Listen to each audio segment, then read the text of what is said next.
সব সময় তো মিষ্টি পুলি পিঠা খান, কিন্তু কখনো কি মাংসের পুলি পিঠা খেয়েছেন? হ্যাঁ, আজকে আপনাদের সাথে দেখাবো মাংসর পুলি পিঠা। প্রথমেই আমি মাংসটা ছোট ছোট করে কেটে নিয়েছি।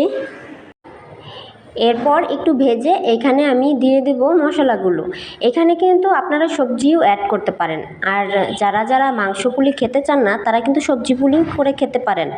এখানে আপনাদের মন মতো সবজি ব্যবহার করতে পারেন, কিন্তু আমি বলবো এখানে আলু, বাঁধাকপি, ফুলকপি, গাজর এই ধরনের সবজিটা দিয়েই কিন্তু পুলি পিঠাটা বেশি ভালো লাগে।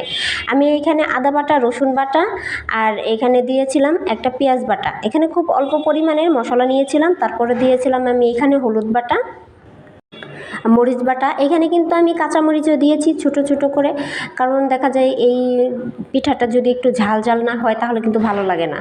তো একটু ঝাল ঝাল করে যদি হয় অনেকটাই ভালো লাগে। এখানে আমি পাতাকপি দিয়েছিলাম আর দিয়েছিলাম আলু। এখানে দিলাম পরিমাণ মতো লবণ। এরপর দিয়ে দিলাম ভেজে রাখা মাংসগুলো। তো এইভাবেই কিন্তু আপনারা চাইলে সবজি পুলিটাও এইভাবেই করতে পারেন। সবজিটা আগে যদি আপনারা পুরটা করে নেন, সবজির পুর, আমরা যেরকম পাটিসাপটা বা আপনার পুলি পিঠা আমরা আগে পুরটা করে তারপরে কিন্তু পিঠাটা তৈরি করি, তো সেম ওইভাবেই এখানে আমরা নারিকেল বা গুড় সেটা ব্যবহার না করে এখানে ব্যবহার করা হয়েছে শুধু মাংস আর সবজি। এইখানে আমি চালের গুঁড়া নিয়েছিলাম। চালের গুঁড়াটা প্রথমে আমি গরম জল দিয়ে মেখে নিলাম ভালো করে। তারপর ছোট ছোট করে গুল গুল করে আমি এইখানে পুলির শেপটা করে নিব। তো হাতে একটু ময়দাও মাখিয়ে নিলাম, কারণ তা না হলে দেখা যায় হাতে লেগে যাবে। তো সবচাইতে ভালো কথা যেটা বলতে ভুলে গেছি, তো আপনারা সবসময় চেষ্টা করবেন পুরটাতে তেল একটু কম দিতে। আমারটাতে একটু বেশি হয়ে গেছে, যার কারণে দেখা যাচ্ছে পুলি পিঠাটা তৈরি করার সময় তো তেলগুলো বের হয়ে যাচ্ছিল। তো সবসময় পুরটা তৈরি করার সময় অল্প করে আপনারা তেল দিবেন। তো আমি পুলিগুলো বানিয়ে নিচ্ছিলাম। আর এই পুলি পিঠাটা কিন্তু আমার হাজব্যান্ড এবং আমার ছেলে অনেক পছন্দ করে। তো আমি বাসায় মাঝে মাঝে এই পুলির পিঠাটা করি। আর যতবার পুলির পিঠাটা করেছি, যতজনকে খাওয়িয়েছি, আমি কিন্তু ভালোই প্রশংসা পেয়েছি। যদি প্রশংসা পেতে চান, যারা যারা মিষ্টি পিঠাটা একদমই পছন্দ করে না, তাদের জন্য কিন্তু এরকম ঝাল ঝাল মাংস দিয়ে পিঠা তৈরি করে খাওয়াইতে পারেন।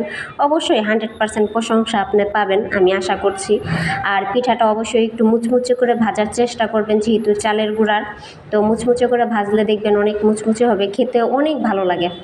তো এরকম পিঠা কে কে তৈরি করেন সেটাও কিন্তু অবশ্যই জানাবেন। আমি জানি এরকম পিঠা অনেকে পছন্দ করেন। আর এরকম পিঠা যে শুধু সবজি বা মাংস দিয়ে করা যায় তা কিন্তু নয়।